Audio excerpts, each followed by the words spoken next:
السلام علیکم، میں ہوں سمر عباس۔ امریکہ کی جانب سے وینزویلا میں رجیم چینج آپریشن نے عالمی منظرنامے کو ہلا کر رکھ دیا ہے۔ دنیا ایک طرف اس غیر معمولی کارروائی پر حیران ہے تو دوسری طرف عالمی قوانین اور اقوام متحدہ کے چارٹر کی کھلی خلاف ورزی پر شدید غصے کا اظہار بھی ہو رہا ہے۔ اس کے باوجود امریکہ نہ صرف اس کارروائی کو جائز قرار دے رہا ہے بلکہ اس کا بھرپور دفاع بھی کر رہا ہے اور آئندہ بھی ایسی کارروائیاں کرنے کے اشارے دے رہا ہے۔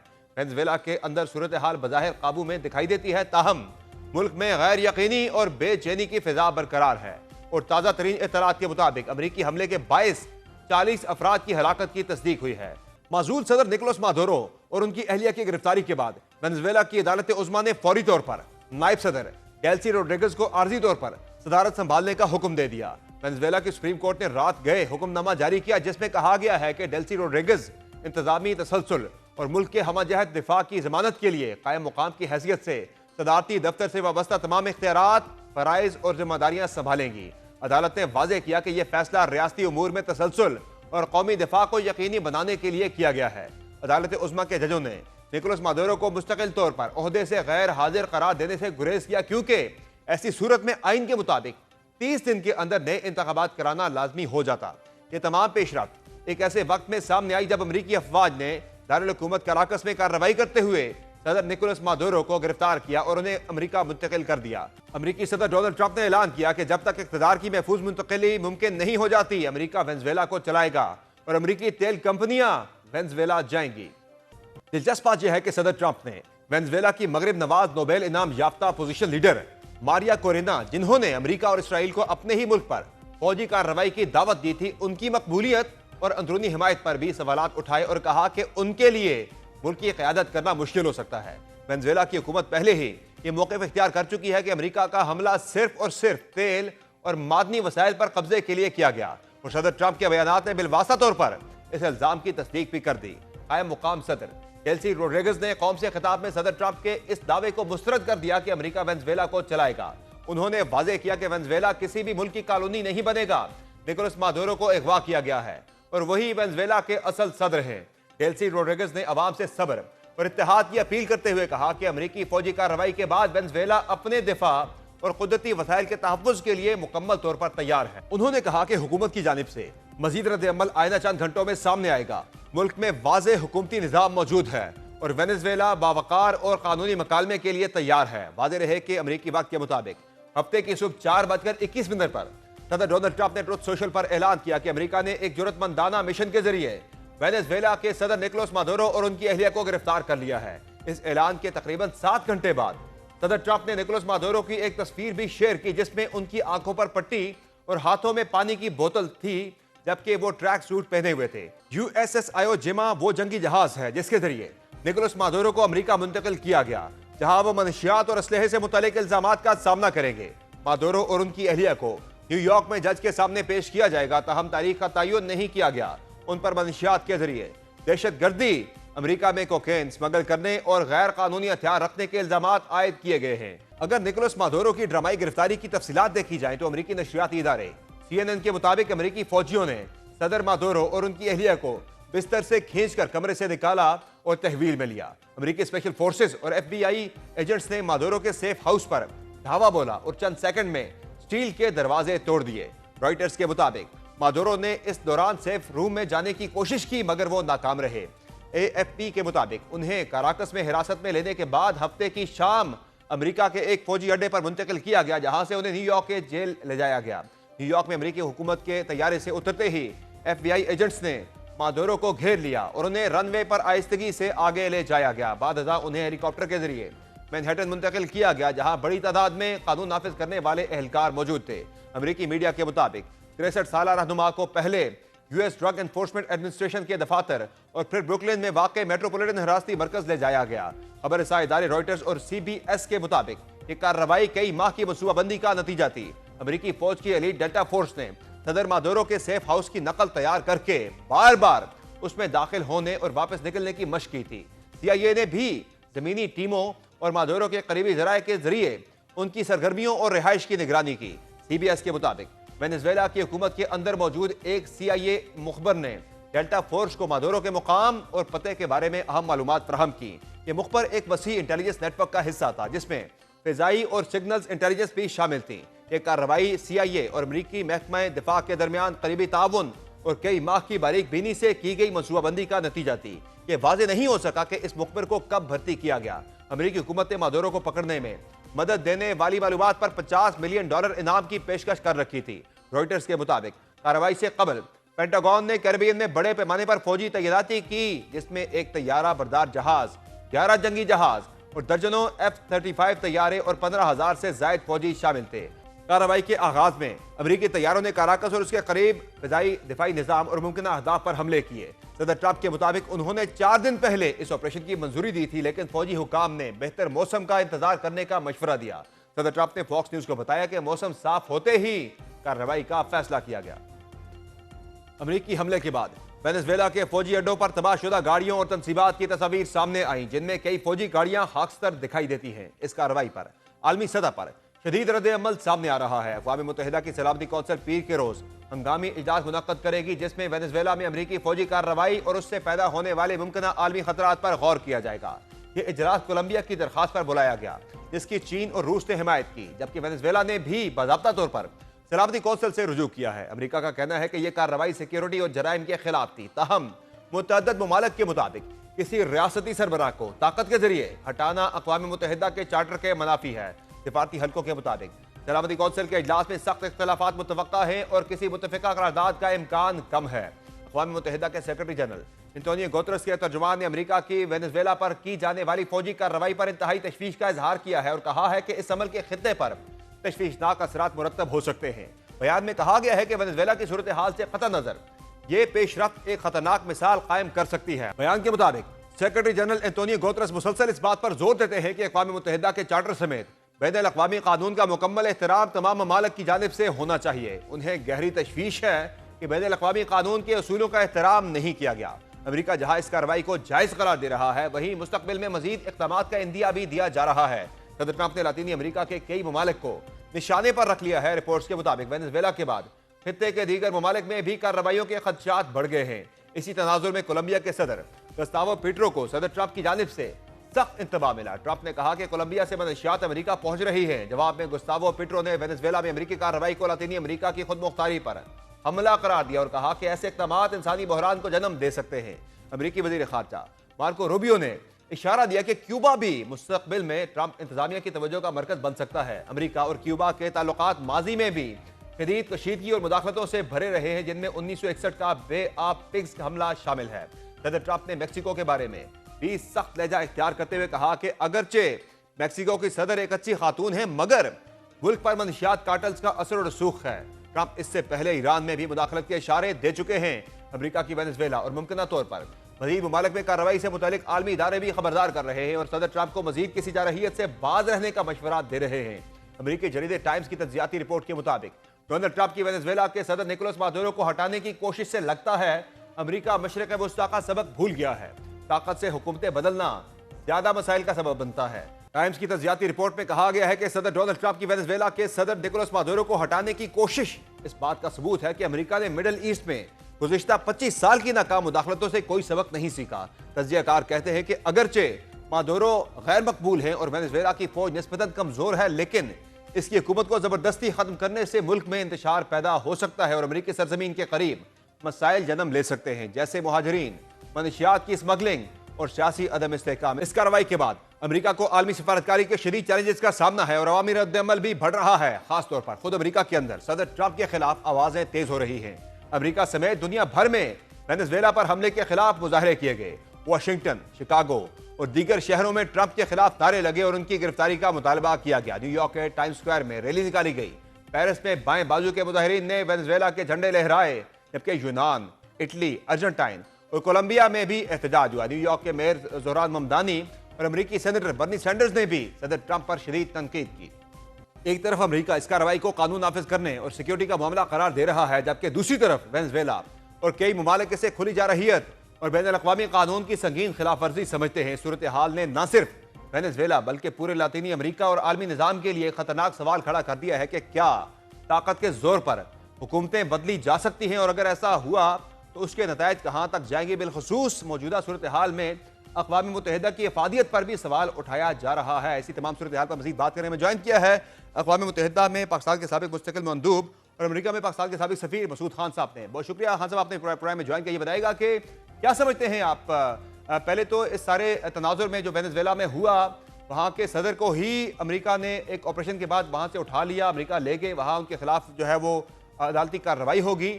اسے یو این چارٹر کی بھی خلاف ورزی قرار دیا جا رہا ہے، عالمی قوانین کی بھی خلاف ورزی قرار دیا جا رہا ہے، لیکن یو این جو ہے وہ بے بس ہے۔ کیا سمجھتے ہیں آپ، اقوام متحدہ کی افادیت جو ہے، ماضی قریب میں بھی کئی ایسے واقعات ہوئے، اس کی افادیت کم نہیں ہوتی جا رہی؟ جی، اقوام متحدہ کی اہمیت تو کم ہوئی ہے۔ امریکہ نے ایک مرتبہ پھر یہ سگنل دیا ہے کہ وہ بین الاقوامی قوانین سے بالاتر ہے، اور اس نے یہ کہا ہے کہ اقوام متحدہ کا چارٹر یا سیکیورٹی کونسل کے فیصلے اس کو پابند نہیں کرتے ہیں۔ اور دوسرے یہ ہے کہ انہوں نے جو جواز مہیا کیے ہیں وہ کئی ہیں۔ مثال کے طور پر وہاں سے جو غیر قانونی تارکین وطن آ رہے تھے، اس کے جو ڈرگ سمگلنگ ہو رہی تھی، جس سے کہ امریکہ میں مختلف قسم کی ہلاکتیں ہو رہی تھیں۔ پھر یہ ہے کہ انہوں نے جو آئل ٹینکرز کو بھی پہلے نشانہ بنایا تھا، تو ان وجوہات کی بنا پہ انہوں نے اسے جسٹیفائی کرنے کی کوشش کی ہے، لیکن پھر بھی یہ چارٹر کی صریحاً خلاف ورزی ہے۔ خاص طور سے جو چارٹر کا آرٹیکل 2.7 ہے وہ اس کی اجازت نہیں دیتا، اور اس کے بعد جو ہے 2.4 بالخصوص، یہ دو آرٹیکل اگر آپ ملائیں تو وہ یہ کہتے ہیں کہ آپ کسی دوسرے ملک کے اوپر اس طریقے سے حملہ نہیں کر سکتے، اور جو ہے کسی قسم کی اس کی جو ٹیریٹوریل انٹیگریٹی ہے یا اس کی پولیٹیکل انڈیپینڈنس ہے، اس کی خلاف ورزی نہیں کر سکتے، اور اس کے اندرونی معاملات میں مداخلت نہیں کر سکتے۔ اگر یہ کسی کو اختیار ہے تو یہ اقوام متحدہ کو ہے، آرٹیکلز 39 سے لے کر 42 تک، اور جو یوز آف فورس ہے وہ آرٹیکل 41 کے تحت ہوتا ہے۔ تو امریکہ نے اقوام متحدہ کی طرف رجوع نہیں کیا، کیونکہ حالانکہ اس کا وہاں سیکیورٹی کونسل میں ایک ویٹو موجود ہے، اور پھر اس کے علاوہ یہ ہے کہ جو اس کا آرٹیکل 1.2 ہے وہ اقوام کی حق خود ارادیت کو تسلیم کرتا ہے۔ تو یہ سارے کے سارے ان قوانین، ان جو اقوام متحدہ کے چارٹر کے آرٹیکلز کی خلاف ورزی ہے، لیکن امریکہ اس وقت دنیا کی طاقتور ترین ریاست ہے۔ اس نے سن 1989 میں ایک مرتبہ پیناما کے نوریگا، پریزیڈنٹ نوریگا کو اسی طریقے سے گرفتار کیا تھا، لیکن اس وقت یہ تھا، صورتحال یہ تھی کہ ان کی جو ساؤتھ امریکن کمانڈ تھی، اس کے ہیڈ کوارٹرز وہاں ہوتے تھے، اور 10,000 کے قریب فوجی ہوتے تھے۔ یہاں مختلف یہ ہے کہ وینزویلا میں ان کے فوجی موجود نہیں ہیں، وہاں ان کی اپنی ایک فوج ہے اور خاصی مضبوط فوج سمجھی جاتی ہے۔ تو امریکہ نے اس کی پرواہ نہیں کی۔ اب اس کی ایک نظیر جو ہے ماضی قریب میں گزشتہ سال اس طریقے سے بھی ملتی ہے کہ اسرائیل نے، نتن یاہو کی حکومت نے جو ہے ایران کی قیادت کے اوپر حملہ کیا تھا، اگرچہ وہ اس میں کامیاب نہیں ہوئے تھے کہ راہبر کو گرفتار کر سکیں جو آیت اللہ خامنہئی ہیں، یا ان کو کسی طریقے سے لے جا سکیں، ان کو دھمکی دی گئی تھی، لیکن انہوں نے ان کی اعلیٰ ترین قیادت جو تھی سیاسی اور سائنسی قیادت کو ایلیمنیٹ کر دیا تھا۔ تو یہ بتائیے گا مسعود خان صاحب کہ ایک تو اس میں امریکہ کا جو مقصد ہے وہ تو بڑا واضح ہے کہ وہاں کے جو تیل کے ذخائر ہیں ان پر قبضہ کرنا، اور آج صدر ٹرمپ کے بیان میں بالکل وہ واضح ہو بھی گیا ہے۔ انہوں نے کہہ بھی دیا کہ ہماری امریکی تیل کمپنیاں وہاں پر جائیں گی، ریفربش کریں گی وہاں کی جو تنصیبات تھیں، جتنی بھی وہاں پہ آئل نکالنے کے حوالے سے، اس کو پھر سے وہاں پہ انویسٹمنٹ کر کے چلائیں گی بہتر انداز میں۔ تو وہ تو انہوں نے اپنی انٹینشن جو ہے وہ بتا دی ہیں کہ کیوں یہ حملہ کیا گیا، سارا اس کے پیچھے پس منظر سارا واضح ہو گیا ہے۔ لیکن یہ بھی یہ کہنا کہ امریکہ وہاں پہ چلائے گا ریموٹلی وہاں کے نظام کو، یہ ممکن ہو پائے گا؟ جو کہ وہاں کی نائب صدر نے تو کہا ہے کہ ہم خود چلائیں گے، ہم کسی کی کالونی نہیں بنیں گے۔ لگ رہا ہے کہ بھرپور مزاحمت ہوگی وہاں سے۔ اگر امریکہ نے وہاں محنت کی ہوئی ہے تو خانہ جنگی ہو سکتی ہے، اور وہ اپنی مرضی کا لیڈر وہاں لا سکتے ہیں، اور اس کی ماضی میں بھی پریسیڈنٹس آپ کو مل جائیں گے۔ اس کے اگر آپ دیکھیں کہ مثال کے طور پر جب عراق کے اوپر حملہ کیا گیا تھا، بلا جواز حملہ کیا گیا تھا، لیکن اس وقت بھی جو ہے امریکہ نے اقوام متحدہ سے اجازت نہیں لی تھی، لیکن جب وہاں گیا تو اس سے پھر تیل کی سپلائی شروع ہو گئی۔ کچھ اس سے ملتی جلتی چیز لیبیا میں بھی ہوئی تھی۔ تو امریکہ طاقتور ملک ہے، اور خاص طور سے جنوبی امریکہ میں بہت ہی طاقتور ہے۔ اگرچہ وہاں نیچے کی طرف جائیں آپ اور بھی جنوب کی طرف جائیں تو وہاں طاقتور ممالک ہیں، مثال کے طور پر برازیل ہے، ارجنٹینا ہے، لیکن یہ جو ممالک ہیں یہ امریکہ کے دست نگر بھی ہیں. اگر ان کی امریکہ کی مخالفت بھی کرتے ہیں تو اس کے باوجود ان کی اتنی طاقت نہیں کہ امریکہ کا مقابلہ کر سکیں. وینزویلا میں جو ہے ابھی بھی مسعود خان صاحب دو ممالک کو انہوں نے نشانے پر رکھ لیا ہے. کیوبا کو بھی انتباہ کیا گیا ہے, کولمبیا کو بھی جو ہے دھمکی دی گئی ہے. آپ سمجھتے ہیں کہ یہ جو نیو نارمل سیٹ کیا ہے انہوں نے, یہ اس میں مزید ممالک بھی اس کی ذات میں آ سکتے ہیں لاطینی امریکہ کے؟ جی میرا خیال ہے کہ یہ دونوں ممالک کا آپ نے صحیح نام لیا ہے کہ وہ موسٹ ولنریبل ہیں. انہوں نے اسی وجہ سے سخت ترین بیانات دیے ہیں. اور اس کے بعد ایک اور ملک نے یورپ سے بیان دیا ہے بہت سخت, وہ ڈنمارک ہے, کیونکہ اس کے گرین لینڈ کو بھی انہوں نے اپنے نشانے پہ لیا ہوا ہے. انہوں نے کہا کہ وہ علاقہ ہم لینا چاہتا, امریکہ لینا چاہتے ہیں. بلکہ آپ کو یاد ہوگا کہ جب صدر ٹرمپ نے اپنی صدارت کا آغاز کیا تھا تو انہوں نے کینیڈا کو دعوت دی تھی, بلکہ یہ کہا تھا کہ کینیڈا امریکہ کا ایک صوبہ بن جائے. تو اس وجہ سے یہ ہے کہ ساری دنیا میں ایک خاص قسم کا جو خوف طاری ہو چکا ہے. جو بڑے ممالک ہیں, مثلا چین نے اس کی مذمت کی ہے, روس نے مذمت کی ہے, اس کے علاوہ بہت سے دوسرے ممالک نے کی ہے. اقوام متحدہ جیسے کہ آپ نے خود فرمایا کہ وہ بالکل بے بس ہے اور اس سلسلے میں اس صورتحال میں کچھ نہیں کر سکتا. اس میں ایک چیز یہ ہے کہ امریکہ نے ایک مرتبہ پھر اپنی برتری ثابت کی ہے, ایک مرتبہ پھر یہ کہا ہے کہ وہ دنیا کا طاقتور ترین ملک ہے, ایک مرتبہ پھر یہ ثابت کیا کہ وہ کسی کے سامنے جواب دہ نہیں ہے. تو یہ بتائیے گا مسعود خان صاحب کہ یہ جو امریکہ نے کیا ہے وینزویلا کے ساتھ, چائنا بھی کیا اس طرح کا کوئی ایپیسوڈ کر سکتا ہے تائیوان کے اندر؟ مثال تو سیٹ ہو گئی ہے. یہ جی بالکل کر دیکھیے انہوں نے جو جنگی مشقیں کی ہوئی ہیں ان کی تیاری موجود ہے, ان کے بحری بیڑے وہاں موجود ہیں. اور قیاس آرائی عام طور پہ یہ کی جا رہی تھی کہ 2027 میں چین کوئی اس قسم کی مہم جوئی کر سکتا ہے یا اس قسم کا کوئی حملہ کر سکتا ہے. یہ مغربی لٹریچر میں, جو مغربی لٹریچر یا وہاں کے سیاستدان ہیں یا ان کے کانگریس مین اور سینیٹرز ہیں, وہ اکثر یہ قیاس آرائی کرتے رہتے ہیں. تو یہ اس کا امکان تو آپ خارج نہیں کر سکتے, لیکن یہ ہے کہ کیا چین ایسا کرے گا. چین کے جو لوگ ہیں, ان کی جو قیادت ہے وہ بہت سمجھداری سے کام لیتی ہے. وہ کہتے ہیں کہ ہم بین الاقوامی قانون کی حکمرانی کو تسلیم کرتے ہیں. تو اس وجہ سے یعنی ہم یقین کے ساتھ یہ نہیں کہہ سکتے, لیکن اس کا امکان ہو سکتا ہے. صحیح ہے. دوسرا یہ بتائیے گا کہ ایران کے والے سے بھی خطرات آپ سمجھتے ہیں کہ مزید بڑھ گئے ہیں پہلے سے؟ جی ایران کے لیے بہت خطرہ بڑھ چکا ہے. اس کے لیے یہ مطلب ہے کہ اسی کی وجہ سے امریکہ کے مثال کو سامنے رکھتے ہوئے ایران ایسا کر سکتا ہے. خود امریکہ اور ایران کے تعلقات بھی ایک مرتبہ پھر کشیدگی کا شکار ہوئے ہیں اور دونوں طرف سے جارحانہ بیانات آئے ہیں. تو اس وجہ سے جو ہے ایران کے جو وزیر خارجہ ہیں عراقچی, انہوں نے بھی بیان دیا ہے, وہاں سے بھی واشنگٹن سے بھی بیانات آئے ہیں. تو ایک کشیدگی بڑھ رہی ہے ایک نئے سرے سے, اور 2026 میں کچھ بھی ممکن ہو سکتا ہے. اور ایران جو ہے وہ اس وقت خطرے کی لپیٹ میں ہے, کیونکہ دو منصوبے ہیں. ایک تو یہ کہ وہاں بہت ہی کھل کر کہا گیا تھا ریجیم چینج کے سلسلے میں, دوسرا یہ کہا گیا تھا کہ اس ایران کو بھی سیریا کی طرح, شام کی طرح حصے بکھرے کرنے ہیں, اور اس میں خاص طور سے جو عرب علاقے ہیں یا جو کردز ہیں, جو کردستان کے جو لوگ ہیں, ان کو جو ہے کسی طریقے سے وہاں سے علیحدہ کرنے کی کوشش کی جا رہی ہے. تو ایران خطرے کی لپیٹ میں ہے, اور خود خلیجی ریاستیں جو ہے ان میں خلفشار پیدا ہو گیا ہے, ان میں بھی ایک تصادم بڑھا ہے. تو پورے کا پورا جو ہے نیبرہڈ والیٹائل ہو گیا ہے. فائنلی یہ بتائیے گا مسعود خان صاحب کہ سلامتی کونسل کا اجلاس ہونے جا رہا ہے, ہنگامی اجلاس پیر کے روز یعنی کل. تو یہ بتائیے گا کہ پاکستان کا ابھی تک اس پہ کوئی آفیشیل موقف سامنے نہیں آیا. پاکستان کو کیا پوزیشن وہاں پر لینی چاہیے, چونکہ ہم بھی ظاہر ہے اس وقت ممبر ہیں سلامتی کونسل کے؟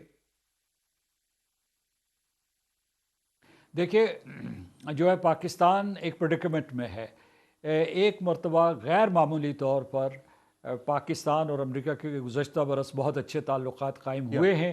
ان میں گرم جوشی بھی پائی جاتی ہے, اسٹریٹجک ہم آہنگی بھی پائی جاتی ہے, معاشی تعاون بھی بڑھا ہے. اور اس پورے دوران ہندوستان جو ہے اس کو پیچھے ہٹنا پڑا, یا اسے جو ہے امریکہ سے دوری دیکھنی پڑی ہے, اور اس کے بعد پاکستان کو کئی قسم کی سفارتی فتوحات حاصل ہوئی ہیں. تو واشنگٹن میں پاکستان کا سٹاک بہت بلند ہوا ہے. تو ایک طرف یہ چیز ہے، لیکن دوسری طرف جو ہے پاکستان کا اصولی موقف ہے، اور جو ہمارے مستقل مندوب ہیں وہاں جو بیان دیں گے میں اس کی پیشین گوئی کر سکتا ہوں کہ وہ اقوام متحدہ کے چارٹر کا ذکر کریں گے، ان آرٹیکلز کا ذکر کریں گے جن کا میں نے ابھی حوالہ دیا ہے، اور ہم جو ہے پولیٹیکل انڈیپینڈنس اور ساورنٹی اور ٹیریٹوریل انٹیگریٹی کے بارے میں بین الاقوامی قوانین کے نفاذ اور احترام کا ذکر کریں گے۔ صحیح ہے، بہت شکریہ مسعود خان صاحب، آپ نے پروگرام میں اپنا قیمتی وقت نظر آپ نے گفتگو سنی۔ امریکہ میں پاکستان کے سابق سفیر اور اقوام متحدہ میں پاکستان کے سابق مستقل مندوب مسعود خان صاحب کی، جن کا کہنا ہے کہ مزید ممالک بھی وینزویلا کے بعد امریکی آپریشن کی زد میں آ سکتے ہیں۔ پروگرام میں ایک مختصر بریک لیں گے، بریک سے واپس آئیں گے، بات کریں گے ملک میں سیاسی افراتفری بڑھتی جا رہی ہے، ایسے میں کچھ امید پیدا ہوئی تھی مذاکرات یا مفاہمت کے حوالے سے، اب وہ امیدیں بھی ٹوٹنا شروع ہو گئی ہیں، اس کی وجہ کیا ہے بات کریں گے بریک کے بعد، ہمارے ساتھ رہیے۔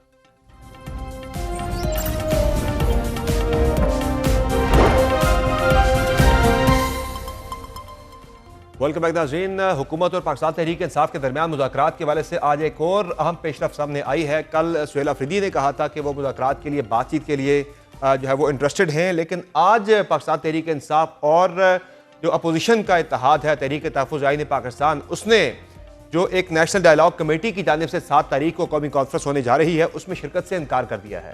اب قومی کانفرنس جو ہو رہی تھی نیشنل ڈائیلاگ کمیٹی کی، وہ صرف اور صرف تحریک انصاف اور حکومت کے درمیان مذاکرات ہی اس کا ایجنڈا نہیں تھا، بلکہ پاکستان تحریک انصاف کے ہی جو رہنما اس وقت قید میں ہیں ان کی رہائی بھی اس کے ایجنڈے پر ٹاپ پر تھی، لیکن تحریک انصاف کی طرف سے انکار جو ہے وہ جو ہے اس نے اس صورتحال کو مزید پیچیدہ بنا دیا ہے، اور مذاکرات کے حوالے سے جو امکانات ہیں وہ اب مزید جو ہے معدوم ہوتے ہوئے دکھائی دے رہے ہیں۔ ایسے میں کیا ملک میں پھر سے بھرپور سیاسی مزاحمت ہوگی؟ چونکہ سہیل افریدی اب لاہور کے بعد کراچی جا رہے ہیں، کراچی میں سندھ حکومت نے ان کو وہاں پہ ویلکم کرنے کا فیصلہ کیا ہے، کسی قسم کی رکاوٹ نہ ڈالنے کا فیصلہ کیا گیا ہے۔ اس سے کیا اثر پڑے گا، اور کیا مزاحمت کے حوالے سے سہیل افریدی بھرپور طریقے سے پاکستان تحریک انصاف کو موبلائز کر پائیں گے؟ اور اس کے علاوہ 28ویں آئینی ترمیم کے حوالے سے بھی کچھ اہم خبریں سامنے آ رہی ہیں، اس پر بات بھی کریں گے۔ پروگرام میں ہمارے ساتھ موجود ہیں سینئر صحافی و تجزیہ کار مجیب الرحمان شامی صاحب اور اطہر کاظمی صاحب، بہت شکریہ آپ دونوں کا، آپ نے پروگرام میں جوائن کیا۔ شامی صاحب یہ بتائیے گا کہ اب جو ملکی سیاست ہے وہ آپ کو کس طرف جاتی دکھائی دے رہی ہے؟ جو مفاہمت کے حوالے سے کوششیں ہو رہی تھیں، حکومت کی طرف سے بھی بیانات تو آ رہے ہیں کہ ہم ڈائیلاگ چاہتے ہیں، پاکستان تحریک انصاف کے ساتھ مذاکرات چاہتے ہیں، لیکن تحریک انصاف کے اندر سے بڑی مکس قسم کی سگنلنگ سامنے آ رہی ہے۔ کوئی کہہ رہا ہے مذاکرات کرنے ہیں، کوئی کہہ رہا ہے نہیں کرنے، کوئی کہہ رہا ہے کہ جو مذاکرات کرے گا وہ ہم میں سے نہیں ہوگا۔ اب کل سہیل افریدی نے بھی خواہش کا اظہار کیا تھا مذاکرات کے لیے، لیکن آج جو ایک پوری ایفرٹ ہو رہی تھی، جو فواد چودھری صاحب ہیں، عمران اسماعیل صاحب ہیں، محمود مولوی صاحب ہیں، ایک تحریک انصاف کے ہی سابق رہنماؤں کا ایک گروپ ہے جنہوں نے نیشنل ڈائیلاگ کمیٹی بھی بنائی ہے، اور 7 تاریخ کو وہ قومی کانفرنس کرنے جا رہے تھے اسی مذاکرات کے سلسلے میں، لیکن تحریک انصاف نے اور تحریک تحفظ آئین پاکستان نے اس میں شرکت سے انکار کر دیا ہے۔ تو اس سے ظاہر ہے یہ پوری جو ایکسرسائز ہے، پوری جو ایک ایفرٹ ہے، اس کو تو بڑا دھچکا لگا ہے۔ تو اس کا مطلب ہے کہ مذاکرات کے حوالے سے، مفاہمت کے حوالے سے جو کوششیں ہیں وہ آپ کو لگ رہا ہے کہ اس کے نتائج کوئی خاص خاطر خواہ سامنے آتے نظر نہیں آ رہے؟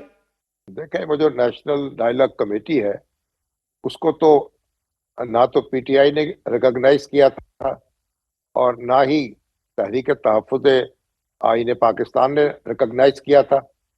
اگر انہوں نے مذاکرات میں شریک ہونے سے انکار کر دیا ہے تو میرا خیال وہ تو پہلے بھی ایک ان کے آپس کے کوئی تعلقات اچھے نہیں تھے، تو جو اب ڈائیلاگ کمیٹی ہے اس کو غور کرنا چاہیے کہ وہ کس طرح سے اپنا کام کرے گی، جاری رکھ سکے گی۔ تو کہیں تو اب یہ جو ان کے انکار سے تو میرا خیال ان کو فرق نہیں پڑتا، کیونکہ ان کا نہ انکار کی ضرورت ہے نہ اقرار کی ضرورت ہے، تو اپنا کام کریں گے۔ لیکن کوئی ان کی بات سننے کے لیے تیار ہے، کوئی اسٹیبلشمنٹ سے ان کا رابطہ ہے یا حکومت سے کوئی بات چیت ہو رہی ہے، تو اگر کسی فریق سے کوئی رابطہ ہے تو پھر تو وہ آگے بڑھ سکتے ہیں۔ اگر کسی سے کوئی رابطہ ہی نہیں ہے یا کوئی بات سننے کو تیار نہیں ہے تو پھر معاملہ مختلف ہے۔ ویسے تو شامی صاحب حکومت کی طرف سے بیانات تو آ رہے ہیں جس میں رضامندی نظر آتی ہے کہ وہ مذاکرات چاہتے ہیں پاکستان تحریک انصاف کے ساتھ۔ تحریک انصاف کے کیمپ سے بڑی مکس قسم کی سگنلنگ آتی ہے کہ مذاکرات کرنے ہیں نہیں کرنے۔ تو کیا لگ رہا آپ کو، کسی قسم کا امکان آپ کو نظر آتا ہے ملک میں مفاہمت کا، مذاکرات کا، یا آپ کو لگ رہا ہے کہ حالات ایک بھرپور مزاحمت کی طرف ہی جائیں گے؟ دیکھیے، آپ کی بات درست ہے، کوئی تبدیلی تو آئی ہے، حکومت کی طرف سے بار بار بات ہو رہی ہے، اور یہ قومی ڈائیلاگ کمیٹی جو ہے یہ بھی اس میں لگی ہوئی تھی، دن رات کوشش کر رہے ہیں یہ لوگ بھی۔ لیکن معاملہ یہ ہے کہ پی ٹی آئی کی طرف سے یکسوئی نہیں ہے، کبھی کوئی بیان آتا ہے کبھی کوئی بیان آتا ہے، لیکن اگر بات چیت شروع نہیں ہوگی تو پھر کون سا راستہ ہوگا؟ یعنی جو مزاحمت کا سو کال مزاحمت کی بات ہوتی ہے وہ تو کر کے دیکھ لی ہے، 2 سال سے مزاحمت ہی جاری ہے، تو اس کا نتیجہ کیا نکلا ہے؟ تو بند دروازے جو ہے کوئی تو کھولے گا نا. تو میرا نہیں صحیح خیال ہے. ہے کہ اگر معاملہ اسی طرح معلق رہے تو اس سے کوئی پی ٹی آئی کو فائدہ ہوگا. پی ٹی آئی کو ابھی جو اس نے موقف اختیار کیا تھا کہ تحریک آئین پاکستان جو ہے اس کے پاس اس کا مینڈیٹ موجود ہے، اس پر اسے قائم رہنا چاہیے. اور محمود خان اچکزئی ہیں اور رجا ناصر عباس ہیں اور اسد قیصر ہیں، ان کو موقع دینا چاہیے کہ وہ اپنی سی کوشش کریں اور دیکھیں کہ آگے بڑھ کے کوئی دکھائیں. صحیح ہو گیا. اطہر کاظمی صاحب، بظاہر ایک رسا کشی پاکستان تحریک انصاف کے کیمپ میں دکھائی دیتی ہے کہ مذاکرات کرنے ہیں یا مفاہمت کرنی ہے. جو ہاکس ہیں وہ کہہ رہے ہیں کہ ایک بھرپور مزاحمت کی طرف ہمیں جانا چاہیے، جبکہ تحریک انصاف کے اپنے کیمپ کے اندر ہی جو اعتدال پسند سیاستدان ہیں، بیرسٹر گوہر ہو گئے، اسد قیصر ہو گئے، وہ مفاہمت کے ذریعے مسائل کا حل چاہتے ہیں. تو اس لڑائی میں کیا لگ رہا ہے آپ کو؟ پھر کون سا گروپ زیادہ حاوی آپ کو لگ رہا ہے کہ وہ پالیسی پر ہو جائے گا، اور ان دی اینڈ معاملات مزاحمت کی طرف ہی جائیں گے یا مفاہمت پہ ہی آنا پڑے گا تحریک انصاف کو؟ دیکھیے، فی الحال تو یہ نہیں پتا کہ مزاحمت کتنی کامیاب ہوگی یا مفاہمت کتنی کامیاب ہوگی، لیکن گروپ ایک ہی ہے، وہ عمران خان صاحب کا گروپ ہے. عمران خان صاحب آپ کو پتا ہے کہ مذاکرات نہیں چاہتے، اور وہ یہ کہہ رہے ہیں کہ میں جیل میں بیٹھا ہوں، میرے مسائل ہیں، آپ کو مفاہمت کی کیا پڑی ہوئی ہے، آپ نے ان سے بات چیت نہیں کرنی. تو جو بھی گروپ ہوگا جس کو عمران خان صاحب کی بیکنگ حاصل ہوگی وہی گروپ اس وقت میٹر کرتا ہے. دوسری جانب دیکھیں، حکومت کا جو موقف ہے اس میں بھی آپ کو بہت زیادہ تضاد نظر آتا ہے. اگر آپ 3 ہفتے پیچھے چلے جائیں تو عمران خان صاحب کو مائنس کی بات بھی ہو رہی تھی، عمران خان صاحب کو قومی سلامتی کے لیے خطرہ قرار دیا جا رہا تھا. تحریک انصاف پہ پابندی کے حوالے سے وزراء جو ہیں وہ پریس کانفرنسز کر رہے تھے. تو اب جو انہوں نے حکومت کی جانب سے اتنا بڑا یو ٹرن لیا گیا ہے کہ اب وہ یہ کہہ رہے ہیں کہ نہ مائنس کی خواہش ہے وزیر اعظم صاحب کی، اور مذاکرات بھی وہ چاہتے ہیں. دیکھیں، مذاکرات ہوں تو اچھی بات ہے، ملک کی ضرورت ہے، اس طرح کا ماحول تو قطعاً ملک کے حق میں نہیں ہے. لیکن جو قومی کانفرنس جس کا کہا جا رہا ہے، اور فواد چودھری صاحب، محمود مولوی صاحب، عمران اسماعیل صاحب، یہ پولیٹیکلی نان اینٹیز ہیں اس وقت.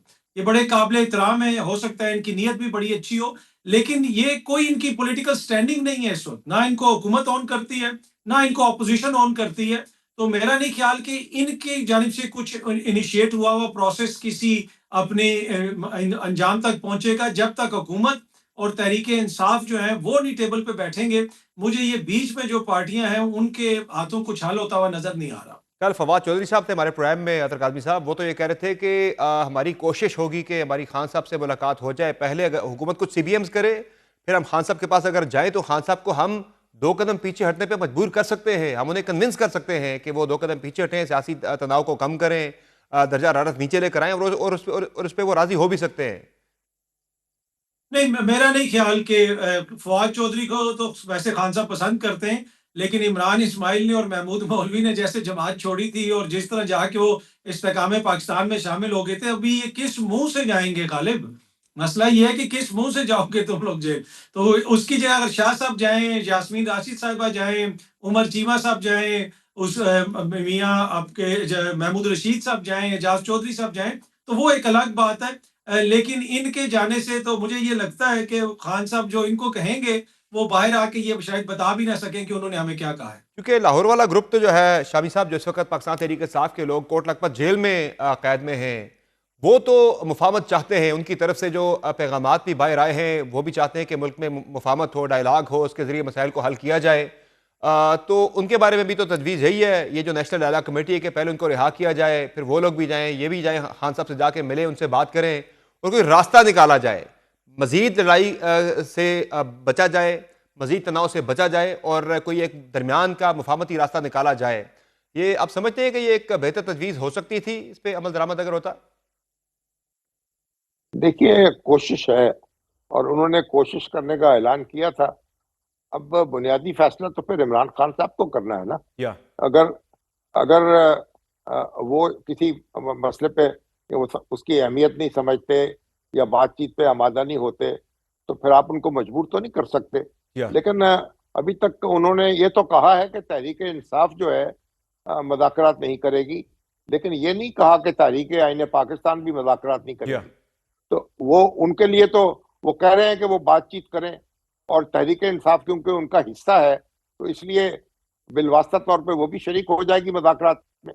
تو کوئی برف پگھلے گی، کوئی ایسے اقدامات ہوں گے، کوئی مثبت اشارے ملیں گے اور کوئی پیش رفت ہوگی، تو میرا خیال کسی مرحلے پر وہ بھی اب نظر ثانی کر سکتے ہیں. لیکن اس وقت تو ایسا معاملہ ہے نا کہ پلیٹیں کھڑک رہی ہیں اور ایسے ہی کھانا نہیں آتا. یا کبھی کوئی کچھ ہوتا ہے، کبھی کچھ بات ہوتی ہے.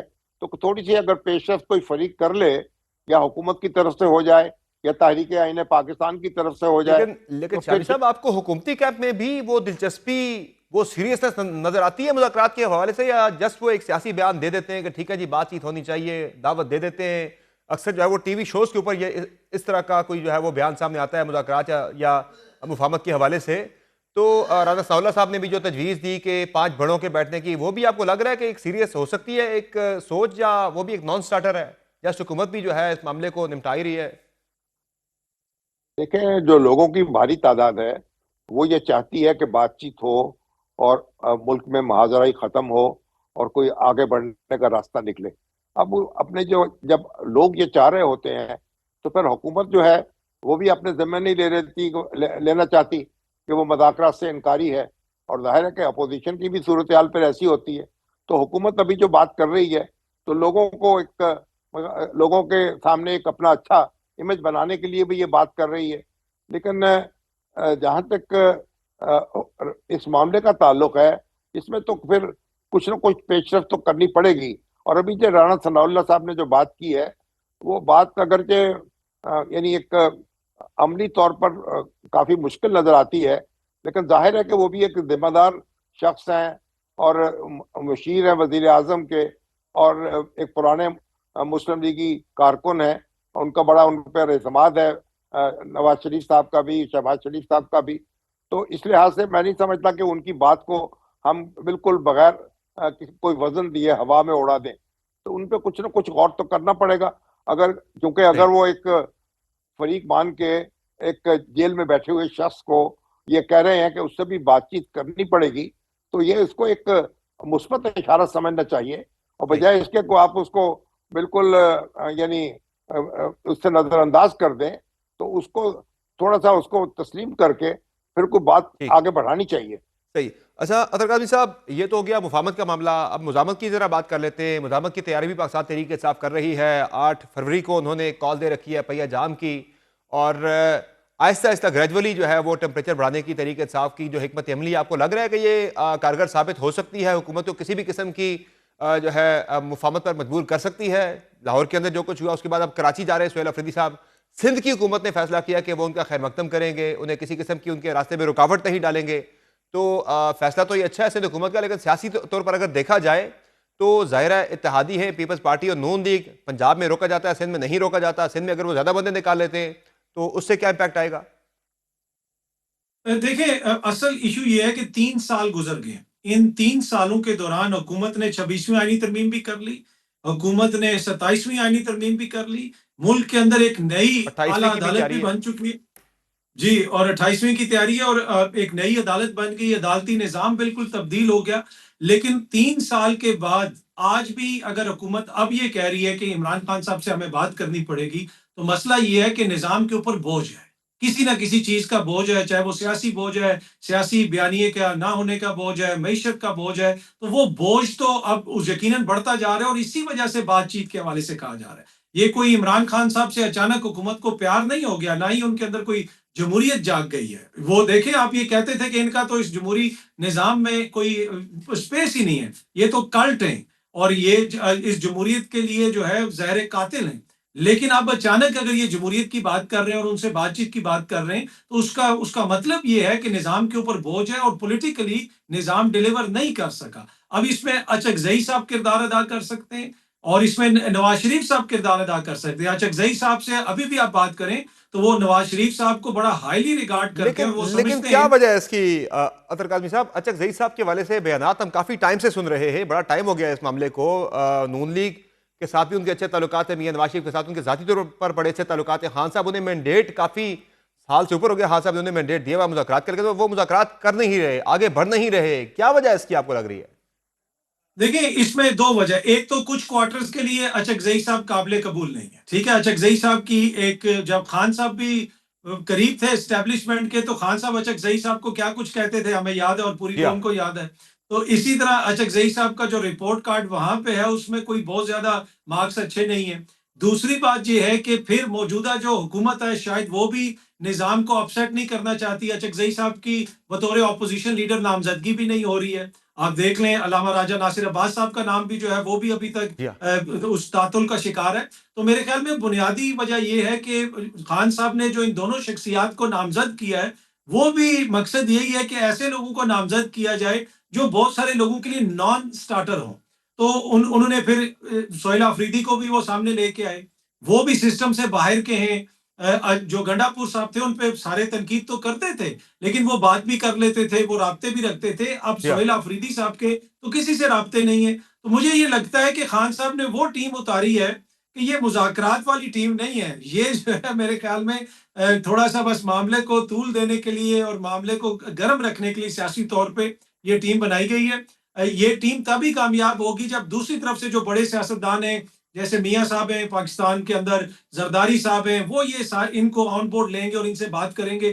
وہ اتنی جلدی مجھے ہوتا ہوا نظر نہیں آ رہا. صحیح ہے. تو شامی صاحب آپ کو کیا لگتا ہے کہ مزاحمت ایک اور بھرپور ہو سکتی ہے جس طرح سے سہیل آفریدی موبلائز کرنے کی کوشش کر رہے ہیں؟ پہلے لاہور گئے، اب وہ کراچی جا رہے ہیں. پہلے بھی تحریک انصاف کی طرف سے متعدد کوششیں ہو چکی ہیں لیکن حکومت کی جو گرپ ہے سسٹم کے اوپر وہ بتدریج مضبوط ہوتی چلی گئی اور مضبوط ہوتی چلی جا رہی ہے. کل ہی ہمارے پروگرام میں وفاقی وزیر برائے پارلیمانی امور طارق فضل چودھری صاحب کہہ رہے تھے کہ جو ہی اتفاق رائے ہوا تو شاید مارچ سے پہلے بھی 28ویں ترمیم آ سکتی ہے. تو کیا سمجھتے ہیں آپ، تحریک انصاف اس وقت اس پوزیشن میں ہے کہ وہ ایک بھرپور مزاحمت کر سکے، حکومت کو گھٹنے ٹیکنے پر مجبور کر سکے؟ دیکھیں پہلی بات تو یہ ہے کہ سٹیٹس کو جو ہے اس کو برقرار رکھنا حکومت کے فائدے میں ہے. اور اگر معاملات اسی طرح چلتے رہتے ہیں، بیانات ہوتے رہتے ہیں، گفتگو ہوتی رہتی ہے، نقطے اٹھائے جاتے رہتے ہیں، تجویزیں پیش ہوتی رہتی ہیں اور یہ پتنگ بازی جاری رہتی ہے تو حکومت کو اس سے کوئی نقصان نہیں ہے. حکومت کو یہ فائدہ ہے کہ اگر اسی طریقے سے معاملہ چلتا رہے تو وقت گزرتا چلا جائے گا. ایک تو سٹیٹس کو بدلنا جو ہے اور اس کو توڑنا جو ہے وہ تو اپوزیشن کی ذمہ داری ہے اور عمران خان صاحب کی ذمہ داری ہے کہ وہ اس کے اندر کوئی چھید کریں. تو اگر معاملات اسی طرح چلیں گے تو پھر اس سے فائدہ جو ہے وہ حکومت کا ہے. اور دوسری بات یہ کہ دیکھیں جو مزاحمت ہے، کتنی مزاحمت آپ نے کر کے دیکھ لی ہے. آپ تو شروع ہی تنصیبات پہ حملے سے ہوئے تھے اور وہ جو مقدمے ہیں آج تک جان نہیں چھوڑ رہے، اور اس کے بعد جو بار بار جو پھر مزاحمت کی بات ہوئی اس کے نتیجے میں کیا ہوا؟ گرفتاریاں ہوئیں، مقدمے قائم ہوئے اور لوگ ابھی تک بیچارے جو ہیں یعنی جیلوں میں پڑے سڑ رہے ہیں. عورتیں ہیں اور بزرگ ہیں اور نوجوان ہیں اور کوئی ان کا پرسان حال نہیں ہے. یعنی اس لحاظ سے کوئی ان کی طرف توجہ نہیں کر رہا اور کوئی ان کے لیے کوئی ریلیف مہیا نہیں کر رہا. تو اگر اب مزید آپ اپنے جو کارکن ہیں، اب تو میں نہیں سمجھتا کہ ان کے اندر کوئی اتنا حوصلہ ہے کہ وہ سمجھیں کہ ہم دیوار سے سر ٹکرائیں تو دیوار ٹوٹ جائے گی. تو ایسا نہیں ہوگا. تو اس لیے اگر مزاحمت جو ہے وہ تو ہوتی ہے جب آپ نقطہ عروج پہ لے جاتے ہیں اپنی معاملات کو، اپنی تحریک کو. تو اس وقت تو جو صورتحال ہے، لوگوں میں بد اعتمادی ہے اور لوگوں میں ایک فقدان ہے یکسوئی کا، تو اس میں اگر اس مزاحمت کی بات ہوگی تو اس سے مزید صدمہ پہنچے گا اپوزیشن کو اور اس کے حالات جو ہیں اس کے لیے مزید ناسازگار ہوں گے. بہت شکریہ مجیب الرحمان شامی صاحب آپ کا اور اطہر قادری صاحب آپ کا اپنے پروگرام میں جوائن کیا. تحریر پروگرام میں ایک مختصر بریک لیں گے، بریک سے واپس آئیں گے، بات کریں گے کھیل کو، کرکٹ جیسے کھیل کو سیاست زدہ کرنے کی جو بھارتی پالیسی تھی اب وہ بھارت کے اپنے ہی گلے پڑ گئی ہے. بات ہوگی بریک کے بعد، ہمارے ساتھ میں.